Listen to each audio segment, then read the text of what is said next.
Hello and welcome to Broadcasting Scotland. My name is Lewis McGlynn. Hello and welcome to Broadcasting Scotland. My name is Saoirse Healy.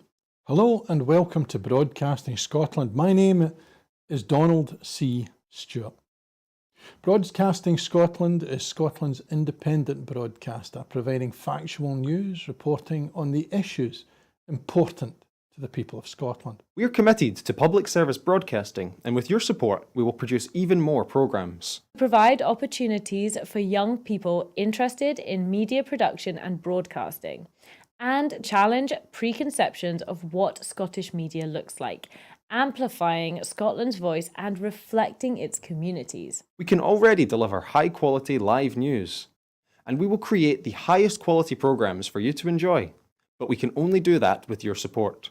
So please subscribe to and share our channel or donate to Broadcasting Scotland via the link in the description.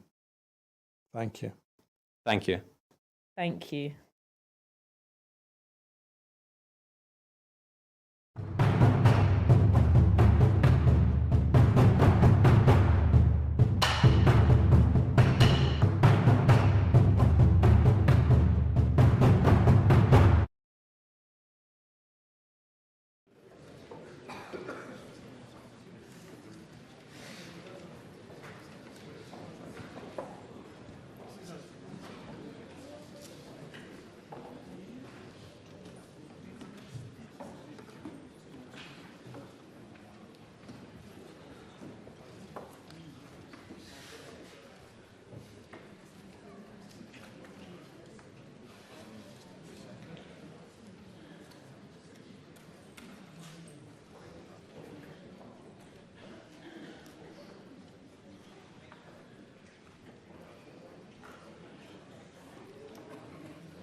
Colleagues, I am so deeply saddened by the death of our dear parliamentary colleague, Christina McKelvey, MSP.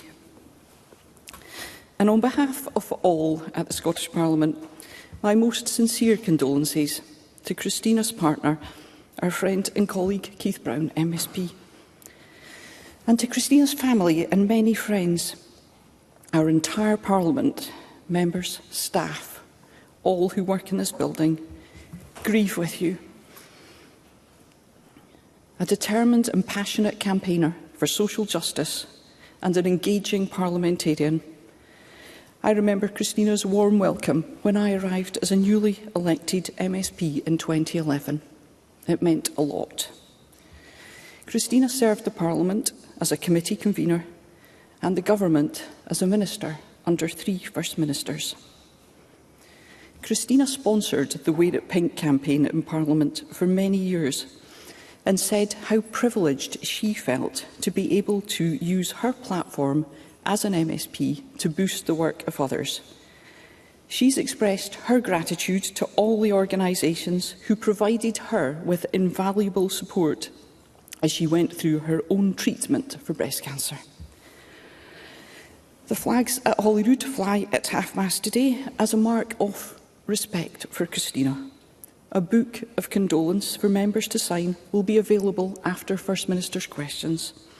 We will honour Christina fully in Parliament in the days to come. First Minister. Presiding Officer, today is an unbearably sad day as we all come to terms with the loss of our generous, kind, loyal and fun-loving colleague, Christina McKelvey.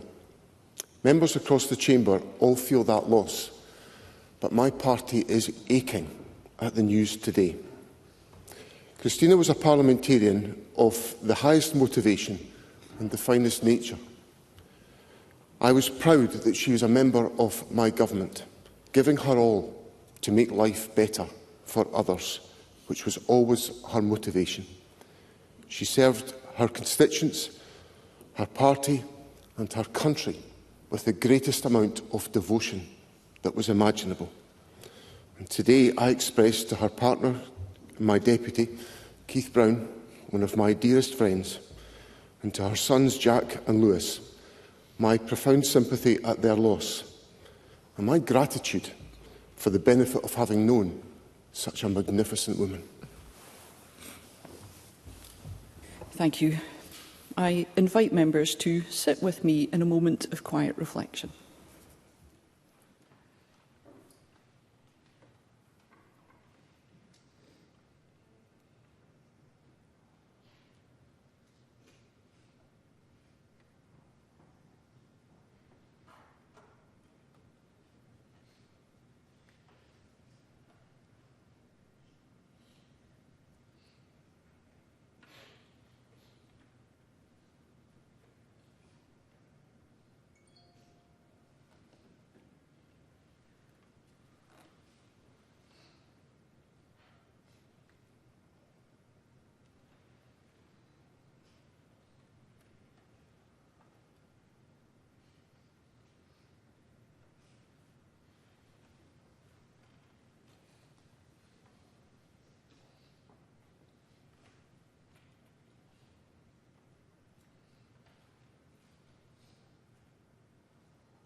Thank you, colleagues. I suspend this meeting until First Minister's questions at 12 noon.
Thank you. We move to First Minister's questions. And at question number 1, I call Russell Finlay. Thank you, President Officer.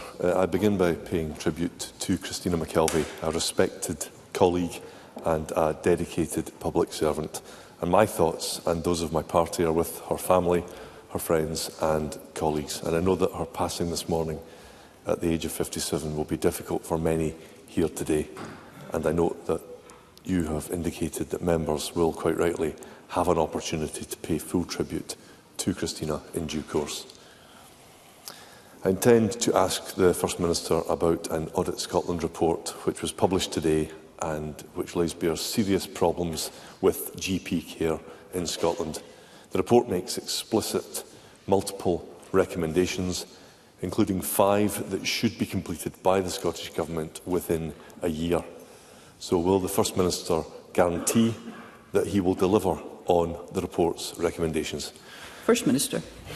President Officer, first of all, may I thank Russell Finlay for his kind remarks about my dear colleague Christina McKelvey and appreciate his condolences to all on this sad news. In relation to the question of the Audit Scotland report, obviously the Audit Scotland report contains some recommendations that the Government will consider.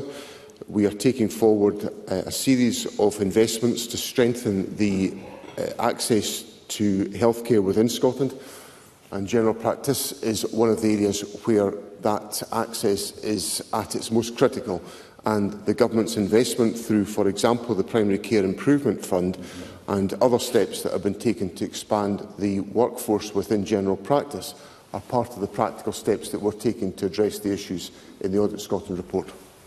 Russell Finlay. These commitments should be delivered so that patients can get a face-to-face GP appointment when they need one. The Independent Auditor General's report states that the Government has not met previous pledges which should have been delivered by 2021.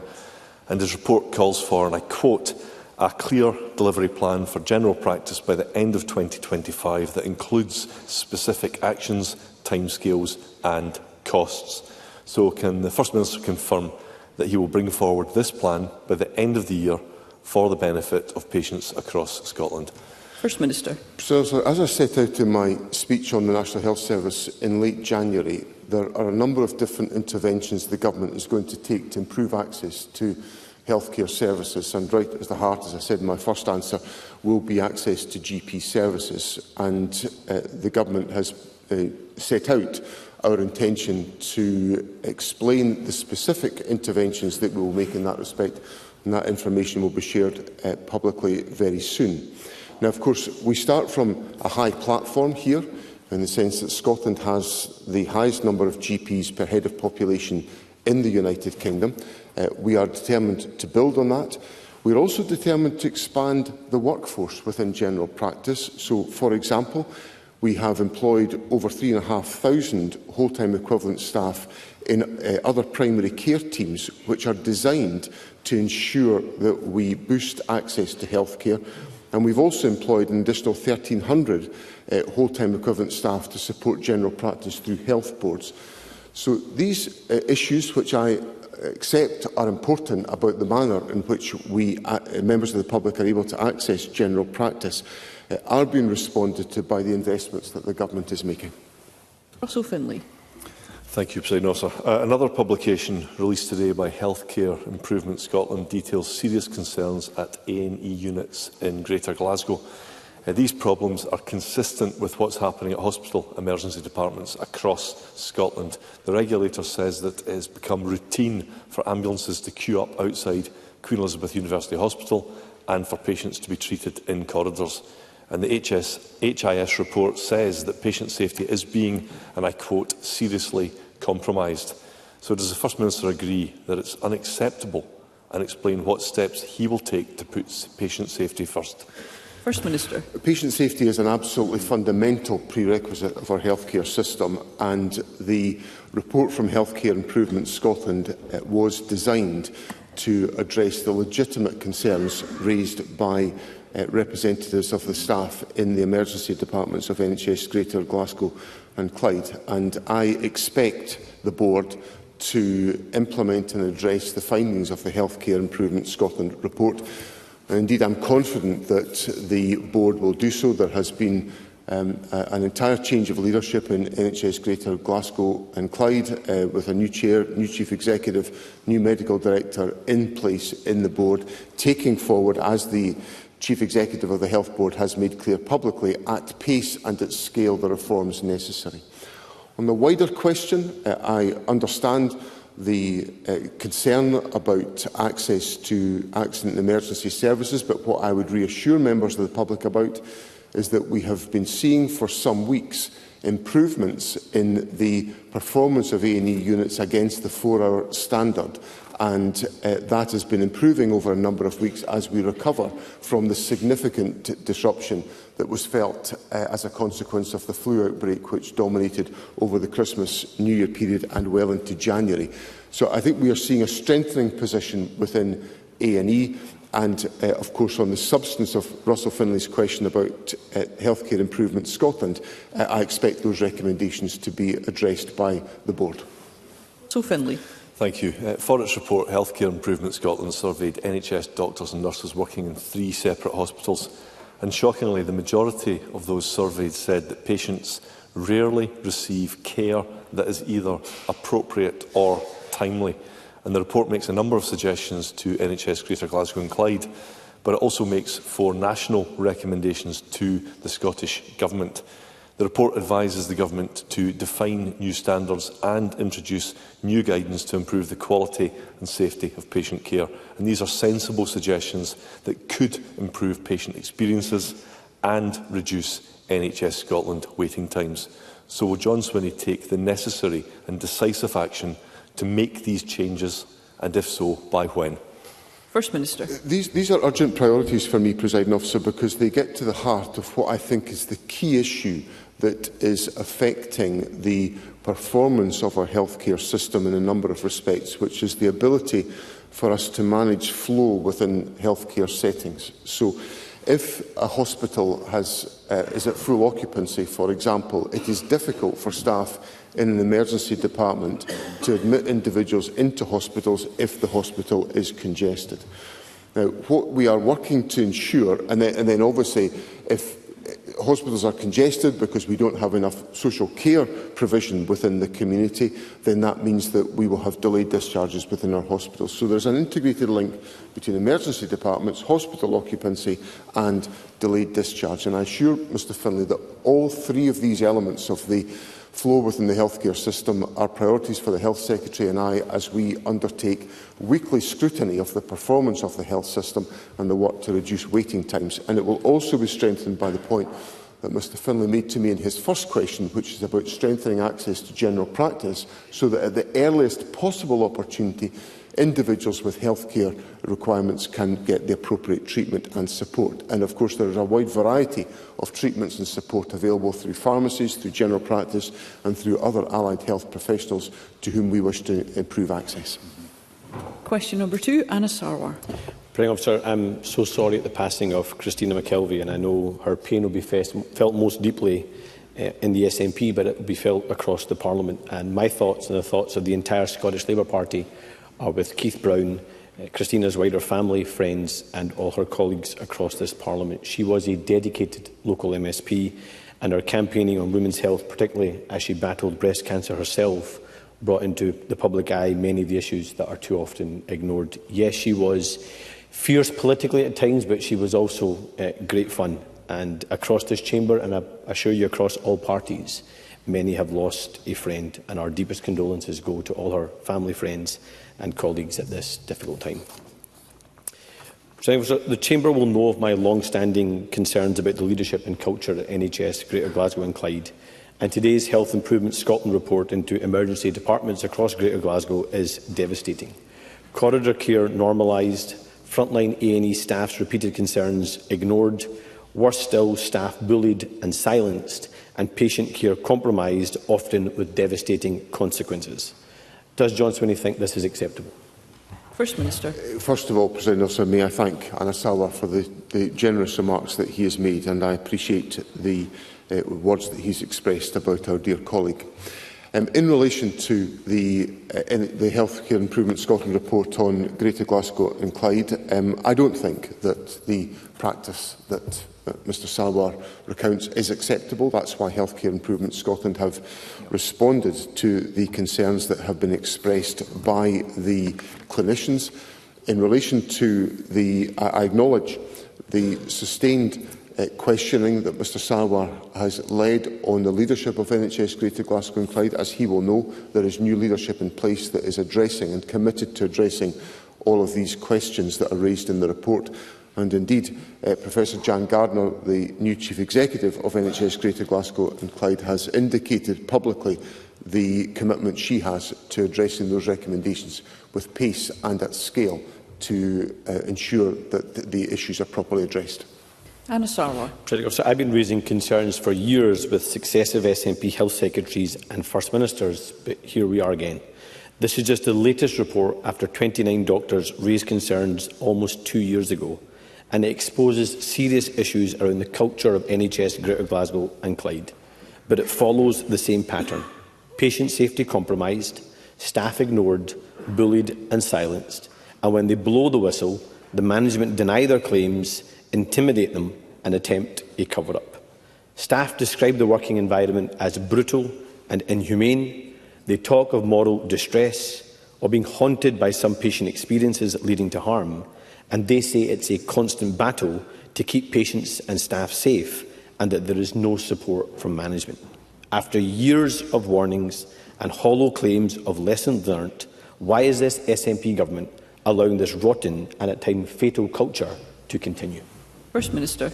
Well, we don't accept it is in any way to be acceptable or to be resigned to. That's why Healthcare Improvement Scotland went in and undertook the investigation that they undertook, and it's why the leadership of NHS Greater Glasgow and Clyde are saying today that those issues will be addressed, and they'll be addressed with pace and urgency. And let me use this platform to make it abundantly clear to every health board in the country that the culture that is referred to by Healthcare Improvement Scotland is completely and utterly unacceptable. Now, Scotland has a formidable record in general on improvements in patient safety. Indeed, our patient safety programme is very highly regarded internationally because of the work that it involves. However, the quality and strength of that patient safety programme will be undermined if there isn't a culture of acceptance of the need to tackle the behaviour that the Healthcare Improvement Scotland report highlights. So Mr Salwar has my assurance that in my communication and that of the Health Secretary to health boards, the contents of that report are unacceptable and they must be addressed by health boards around the country. Anna Sarwar. The problem is that patients and staff have heard this before and the culture continues, because this report highlights the unacceptable normalisation of corridor care and patients stuck in ambulances outside A&E. 2/3 of staff surveyed felt patients rarely or never received appropriate and timely care. But for years, the Queen Elizabeth Hospital has been plagued by issues, often with deadly consequences. The most stark is the infection scandal that cost lives. And at every turn, patients, parents and staff have fought for answers but been frustrated by a rotten culture of cover-up. A public inquiry was agreed in 2019. The culture continues. The board was put into special measures. The culture continues. The first NHS board in Scotland to be investigated for corporate homicide. The culture continues. And as this latest report shows, patients are still being put at risk by a failing health board that's been empowered time and time again by this SNP government. It appears this SNP government is more interested in protecting managers and institutions rather than protecting patients and staff. So what will it take for that to change? First Minister. So I don't accept that characterisation of the approach of the government, because if that was the case, there would not be an inquiry into the Scottish Hospital's performance, and there would not have been a Healthcare Improvement Scotland analysis of Greater Glasgow and Clyde. So those are two examples where this government has been prepared to honestly confront real and acute difficulties within our health service, and I would expect that to be the case, and I give Mr Sarwar and Parliament the assurance that that will always be the case under my leadership. We will confront difficulties, we'll confront them openly and honestly to improve the experience of patients. Now, Mr Sarwar said that there was a normalisation of corridor care. Let me make it clear to Parliament, I don't accept that. I will not tolerate that. I will not normalise corridor care. I don't think it's a good idea to have corridor care. So what we have to do is address some of the issues I referred to in my last answer to Russell Finlay of improving the flow of patients through hospitals so we avoid corridor care. Mr Sarwar also said that patients are routinely denied appropriate and timely care. That's not. I accept there will be failings in the health service, but I don't think that is a fair characterisation of the National Health Service, because I think many people experienced formidably high quality, professional, loving care from within the National Health Service, and I want to make sure that's the experience of everybody. Question number 3, Patrick Harvey. This Parliament has lost one of our very best today. And I want to offer my deepest sympathies and those of my party to everyone who knew and loved Christina McKelvey. Today is a moment of pain and sadness, but Christina's life and her extraordinary spirit deserve to be celebrated as well. In her first speech, she said she would rather be a citizen of a nation that looks to persuade and cooperate than bully and cajole. Now, she might have been talking about Scotland as a nation, but I think those words also captured the kind of person she was and the kind of politician she was. Lots of people in politics start out with those kind of values and ideals. Christina was someone who held fast to them. Compassion and kindness were at her core. As Christina's partner and our colleague Keith Brown said today, she lit up every room she was in, and I think that was certainly true of this room, our Parliament. She brightened it in every sense. The only question I would like to ask the First Minister today is, how does he think we can all bring that kindness and compassion into our work as Christina did? First Minister.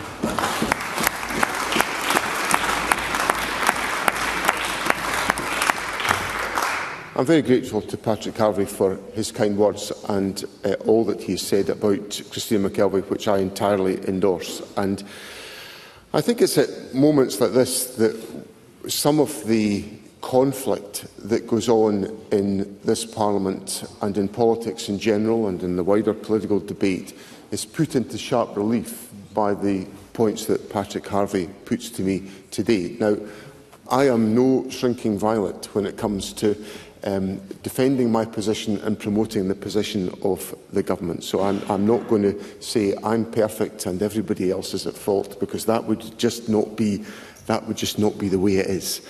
But I do think there are lessons to be learnt from the magnificent generosity of spirit of Christina McKelvey, who, despite the fact that she might have defended the government's position vigorously here, from this place, or my party's position from the backbenches when she was on the backbenches, but she would also wander out of the chamber with warmth and affection.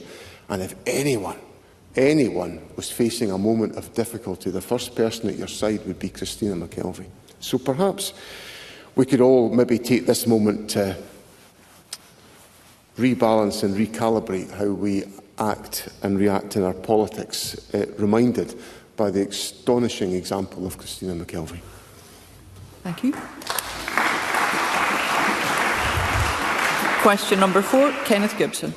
Thank you, Presiding Officer, and I wish to convey my profound sadness at the untimely death of our brave and much-loved Christina McKelvey, sending heartfelt condolences to Keith and her family. She was truly a force of nature. To ask the First Minister what his response is to the UK Government's 2025 Spring Statement. First Minister.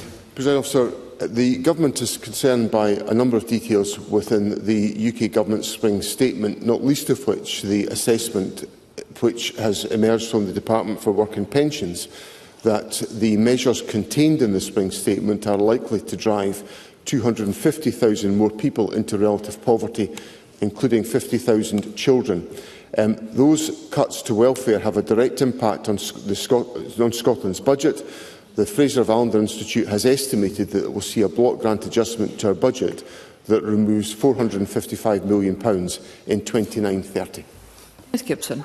I thank the First Minister for that reply. Since Labour came to power, we have seen a shameful litany of broken manifesto promises, from rising household energy bills and denial of justice for WASPy women to imposing benefit cuts on disabled people and slashing public services. It's hardly surprising that long-standing Labour members have resigned, denouncing its betrayal of their own voters. Will the First Minister confirm that while Labour's Holyrood branch office meekly and embarrassingly chooses a policy of omerta in the face of UK Labour cuts, this SNP government will always stand up for the most vulnerable people in our communities? First Minister. Presiding Officer, the Scottish Government has legislated, for example, where we've acquired new powers on social security, to implement a social security system that's based on dignity and respect, and that will always be the approach that we take. We legislated for that to ensure that was the approach that was taken in the future. So Mr Gibson has my assurance that those values will always be at the heart of the decisions that are taken by the Scottish Government. I want to make sure that we put our focus into the necessary work to eradicate child poverty. That will become more challenging as a consequence of the Spring Statement, because we are once again, as we found with the last Conservative Government, swimming against a tide of rising poverty levels as a consequence of UK Government decision-making. Our data in Scotland released today demonstrates that we are seeing reducing levels of child poverty in Scotland, but that pattern will be challenged by the prevailing decisions that have been taken by the Spring Statement. Craig Haughey. Thank you, Presiding Officer, and can I add my expression of sympathy and condolence to the family and friends of Christina McKelvey, and particularly to our colleague Keith Brown. Presiding Officer, OBR forecasts released yesterday reveal that by the end of the decade, tax receipts from North Sea oil and gas will slump from £5.4 billion to just £2.3 billion as a result of declining production. First Minister, how can this be described as a just transition? First Minister. Presiding Officer, I've been sort of listening to lots of debate over many years, including certainly during the 2014 referendum, that indicated that oil revenues were not going to be a source of strength for Scotland in the future. I think what Mr Haughey is alighting on is the challenges that exist as a consequence of a declining oil basin. We have to adjust to that. We have to put in place the measures to tackle those issues, and that's what the Government is doing. Question number 5, Murdo Fraser. Thank you, Presiding Officer. To ask the First Minister what action the Scottish Government is taking to reduce waiting times for children and adolescents for the diagnosis of autism and ADHD. First Minister. Presiding Officer, long waits for support are unacceptable, which is why we are working closely with health boards and local authorities to ensure they are tackled. As part of this work, we have allocated £123 million to health boards this year to support improvements across a range of mental health services, including neurodevelopmental services. Murdo Fraser. I thank the First Minister for his response. As I am sure he is aware, last week NHS Tayside announced it would no longer accept referrals for diagnosis for autism and ADHD from children or adolescents unless they have other mental health conditions, a decision that the National Autistic Society have described as beyond comprehension. Elsewhere in Scotland, we see similar issues with long waiting times of 5 years or more, arising from a severe shortage of qualified professionals and therefore an inability for health services to meet the rising level of demand. So what action is the Scottish Government taking to address the concerns of many young people and their parents that they will not now be able to access the help they desperately need? First Minister. Sir, I have considerable sympathy with the points that Mr Fraser has put forward, and I'm very concerned by the manner in which the proposals that have been set out by NHS Tayside have been communicated, because I acknowledge that they are likely to have caused alarm. Indeed, I see it in my own inbox as the Member of Parliament for Perthshire North. So I accept that these proposals have not been well communicated. I think what NHS Tayside is trying to do is trying to recognise that there is early intervention support that can be available within the community that can assist young people who are presenting with mental wellbeing challenges, which, if we do that, will eventually reduce pressure on the CAMHS service, so the CAMHS service can be focused on those children with the more acute clinical requirement for that support. That's what is proposed. I don't think that's been particularly well communicated to members of the public. So what I give Mr Fraser the assurance about is that the Health Secretary is working very closely with NHS Tayside and with other boards to ensure that the model that I've just explained to Parliament is the one that people feel and experience, because I think it does stand it has the potential to better meet the needs of young people in Scotland.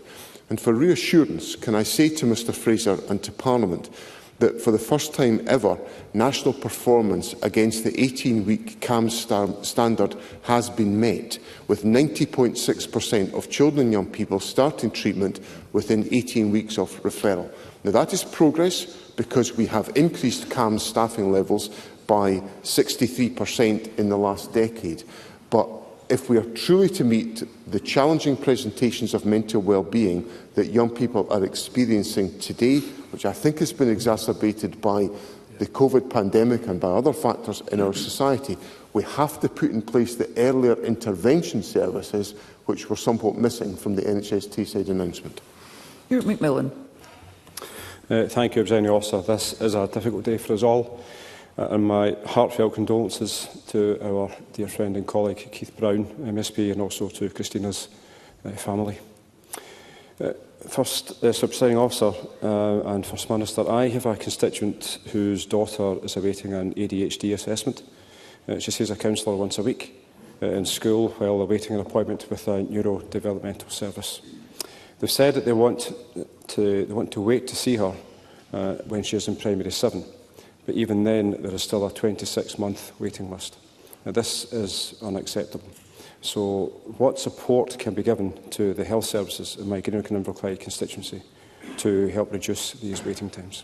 First Minister. So, as I indicated in my earlier answer to Mr Fraser, and I won't repeat all the details that I gave there, but I acknowledge the seriousness of the point that Mr Macmillan puts to me on behalf of his constituent. Now, the Government's budget obviously includes substantial new investment in health boards, and in my earlier answer I indicated that we are making progress on the achievement of the CAMHS performance statistics. I think that combination of early intervention, enabling us to ensure that the service can be focused on those children with the most acute needs, will help us to address the substance of the point that Mr Macmillan puts to me today. And I'd be happy for the Health Secretary to address specifically the points that Mr Macmillan has raised on behalf of his constituent. Paul Sweeney.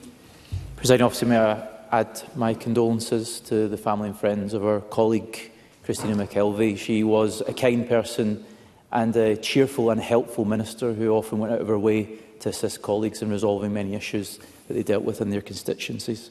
Presiding Officer, earlier this week, families and the patients attending the Notre Dame Children's Centre in Glasgow were shocked by the announced closure of the centre, which provides invaluable treatment for children who have experienced trauma through abuse, neglect or bereavement. This is unacceptable, and it is linked directly to cuts proposed by the Integrated Joint Board in Glasgow to cut psychological trauma services by 22%. Will the First Minister please give families and patients affected the reassurance that the Government will intervene in this case and not allow such a devastating cut to mental health services to take place? First Minister. I'm grateful to Mr Sweeney for his kind remarks about Christina McKelvey, and he's absolutely right that she went out of her way to help members on all questions. I am concerned to hear about the news about the Notre Dame Centre, and I've asked government officials to liaise with NHS Greater Glasgow and Clyde and Glasgow City Council, who obviously are the partners in the Integrated Joint Board, to address the concerns and to provide the reassurance that we all need that the demand on the services that would have been provided by Notre Dame are able to be met in the future, because it's vital that individuals who require these services are able to access them. Question number 6, Mercedes Vialba. Thank you, Presiding Officer. And I would also like to add my condolences to the family, friends and colleagues of Christina McKelvey at this tragic time. To ask the First Minister what action the Scottish Government is taking to prevent instances of water scarcity in 2025. First Minister. President Officer, climate change is driving more extreme weather conditions in Scotland, and this month the Scottish Environment Protection Agency reported that Scotland has had a drier than average winter. Scotland's National Water Scarcity Plan sets out how water resources will be managed during periods of prolonged dry weather. As part of that plan, the Scottish Government, SEPA and Scottish Water have established rigorous processes to monitor the situation and support those affected. Summer is normally a crucial time of the year for water demand and potentially for water shortage. It's important water users and abstractors are aware of the risk of water scarcity so that we can all help to reduce pressure on the water environment. From May, SEPA will provide weekly water scarcity reports to update key sectors and stakeholders on the position. And I thank Mercedes Villalba for her kind remarks about Christina McKelvey. Mercedes Villalba. Thank you. I thank the First Minister for that response, because any commitment from the Scottish Government for improved resilience to our water system is welcome, because upgrading our water infrastructure is going to be crucial to prevent water scarcity and also flash flooding and wildfires. But according to the outgoing Chief Executive of Scottish Water, it's only investing 40% of what's required to upgrade our water infrastructure, while at the same time we're seeing it become increasingly reliant on outsourcing services, maintenance and upgrades to private interests. So can I ask the First Minister whether he agrees that the people of Scotland deserve public services that reinvest profits in-house rather than outsourcing and privatising public goods by the back door? Does he support that principle? First Minister. I very much support the principle of water being owned in the public sector and managed in the interest of the public sector, which is exactly what Scottish Water does. And of course that's different from the water management systems, certainly in England, which are privatised and which are of poorer quality, less resilience and more expensive and not operating as firmly in the public interest as Scottish Water. So the model that Mercedes Villalba talks about is the model which I believe is in place in Scotland. There's obviously Scottish Water will procure external construction support to enhance water infrastructure, which I think we would all accept is necessary to ensure value for money for the public purse. But Scottish Water invested over £1 billion in 2023-24 and plans to invest a total of £6 billion across the current regulatory period between 21 to 27. And I can't overstate the importance of this, given the fact that we are experiencing. You answered a question last week about wildfires in March in Scotland. I just leave that sentence for Parliament to think about. Wildfires in Scotland in March. It should be significantly wetter than that in Scotland these days to cope with such circumstances. But that's an illustration of the challenges that we're facing. But I very much endorse the approach that's set out by Mercedes Villalba. Question number 7, Ash Regan. Thank you, Presiding Officer. And I'd also like to extend the deep condolences from all at the Alba Party to the friends and family of Christina McKelvey at this very sad time. To ask the First Minister, in light of reports of an escalation of gang-related violence in Edinburgh with recent shootings in Niddrie and West Pilton, what immediate action can be taken to support the emergency services in ensuring the safety and reassurance to communities in my Edinburgh Eastern constituency? First Minister. So I'm grateful to Ash Regan for her comments on my dear colleague. And in relation to her question, I'm deeply concerned by recent incidents in Edinburgh and I'm fully supportive of Police Scotland's efforts to apprehend those responsible. While it would be inappropriate to comment on the investigation itself, I can reassure members that significant resources being put into the scrutiny of CCTV, door-to-door inquiries and increased patrols are being deployed in the area. And I would encourage anyone with information to report that directly to Police Scotland. There is, of course, a range of other measures that have been taken in relation to the work of the Serious and Organised Crime Task Force key partners to disrupt, deter and detect serious organised crime, and that remains an absolute priority for all partners. Ash Regan. the very serious concerns that were raised at the Scottish Police Federation conference over issues like officer burnout and under-resourcing leading to reactive policing must be urgently addressed to support our police, who in turn support our community safety. Edinburgh residents have the right to reassurance from visible, proactive policing and not to be left at the risk of being caught up in gang warfare. So will the First Minister commit today to review the allocation formula for police funding to Edinburgh and consider targeted support for policing in areas of rising gang activity? Minister. These issues are, of course, and those judgments are a matter for the Chief Constable in the exercise of her operational responsibility for control of policing, and it would be inappropriate for me to specify where police officers should specifically be located, other than to reassure communities that where there is intelligence that is actively scrutinised by Police Scotland to identify the potential for violence to emerge in our society, that will be responded to by Police Scotland and resources allocated accordingly.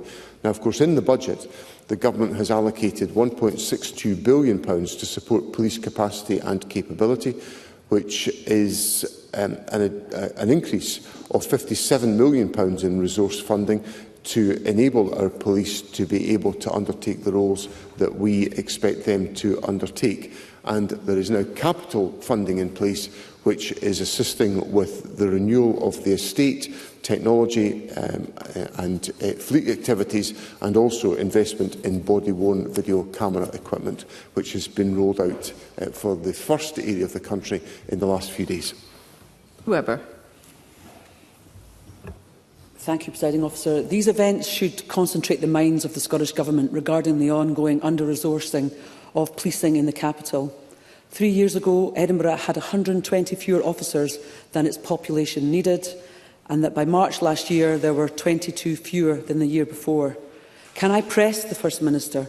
Will this Scottish Government commit to resourcing Edinburgh's police force in a manner that reflects the growing population and the additional complexities needed to police a capital city? First Minister. Well, I give that reassurance that the Chief Constable will address these issues. The Chief Constable is responsible for the operational deployment of police officers around the country.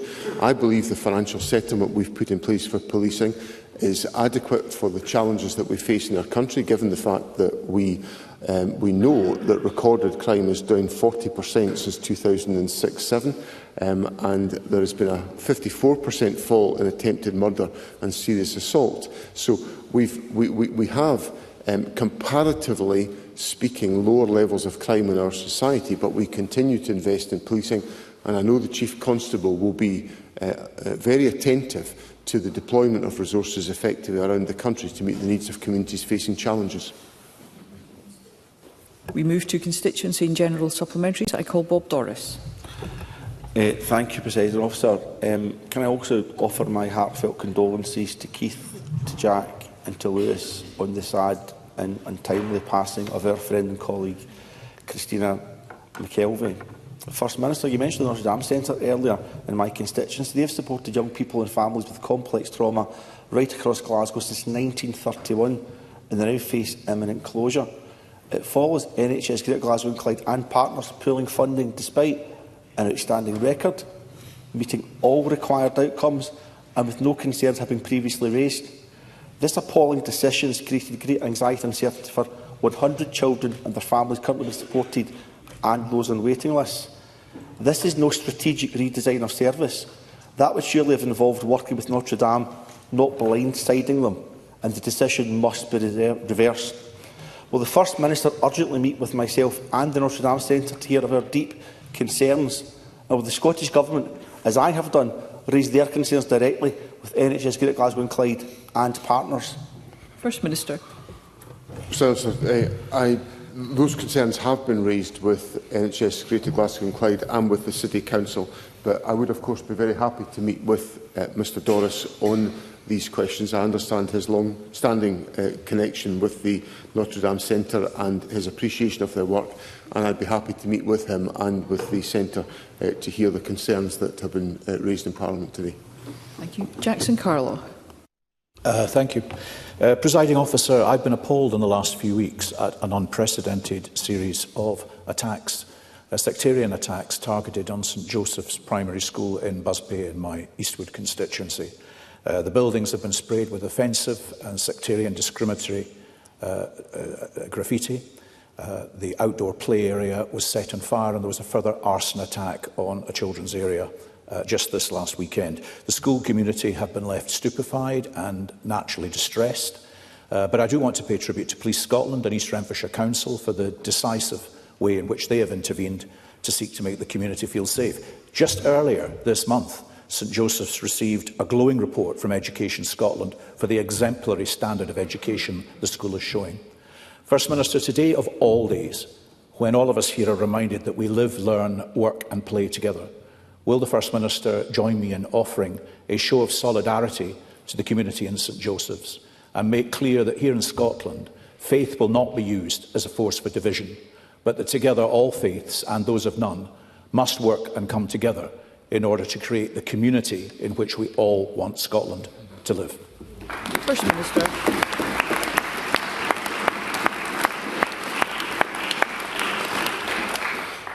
Not for the first time in my life, I find myself in huge agreement with Mr Carlow on the comments that he makes. I appreciate the way in which he has expressed this point, and I think the contrast of the material that Mr Carlow has put on the record could not make his point more strongly, between the contents of the school, which have been acknowledged by Education Scotland and His Majesty's Inspector of Education to be outstanding, and the outside of the school, where the school is targeted with completely and utterly unacceptable behaviour, which never had any place in Scottish society, and it certainly doesn't have any place in Scottish society in 2025. So, I endorse entirely Mr Carlow's comments, and perhaps maybe the best way through this is for Mr Carlow and I to visit St Joseph's School, and we could perhaps have a Q&A session and see how we both get on at the school in front of the pupils. But it would be an indication of my warm appreciation of the strength of the school and what it does for the children of that community. Pam Duncan-Glancy.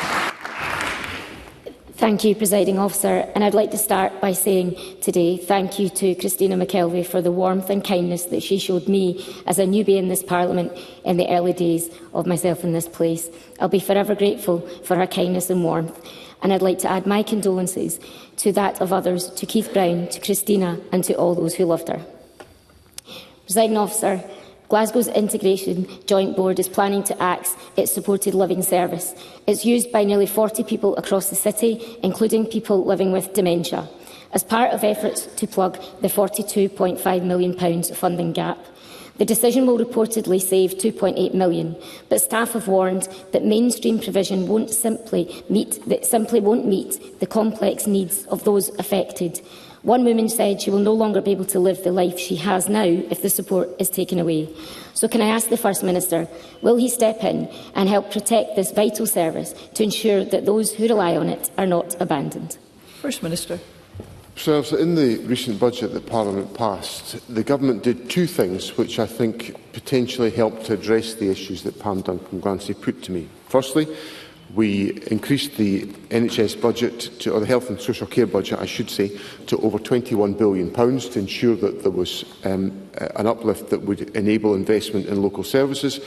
And we also delivered a real terms increase in local authority funding for core services to enable local authorities, who are the other contributors to integrated joint boards. Now, clearly, I've had two questions today, one from Mr Doris and Mr Sweeney on Notre Dame, and the second question from Ms Duncan-Glancy in relation to the care at home service, both of which are about the integrated joint board in Glasgow.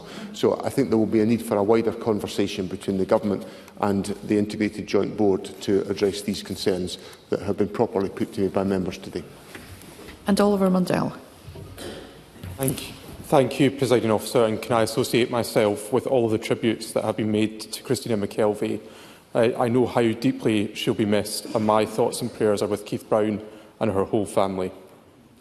Yesterday, community councils across my constituency received a notification from Police Scotland that officers will no longer attend their meetings given the rising and competing demands and challenges on policing.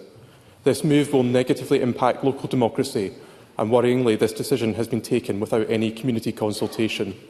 It follows a similar move which saw local event organisers told that long-standing police involvement in community events was no longer guaranteed due to pressure on police resources. Does the First Minister share my concern that vital links between the police and the communities they serve are being eroded under the Police Scotland model? And does he recognise that the imposition of a Police Scotland central belt policing culture is increasingly damaging public confidence and the good work of dedicated local police officers? First Minister. I stress the importance in all of this of there being effective dialogue between Police Scotland and local communities, because it's only through that dialogue will we establish, or it's one channel to establish, an understanding and awareness of some of the challenges that exist in local areas. And I think I would hope Mr Mundell and I could agree that that doesn't necessarily have to always be through attendance at community council meetings, because there's a lot of community councils across Scotland.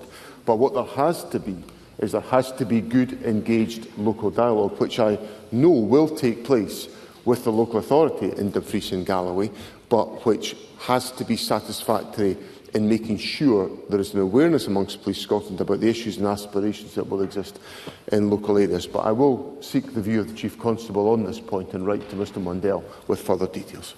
Thank you. That concludes First Minister's questions. The next item of business is a members' business debate in the name of Liz Smith, and there will now be a short suspension to allow those leaving the chamber and public gallery to do so.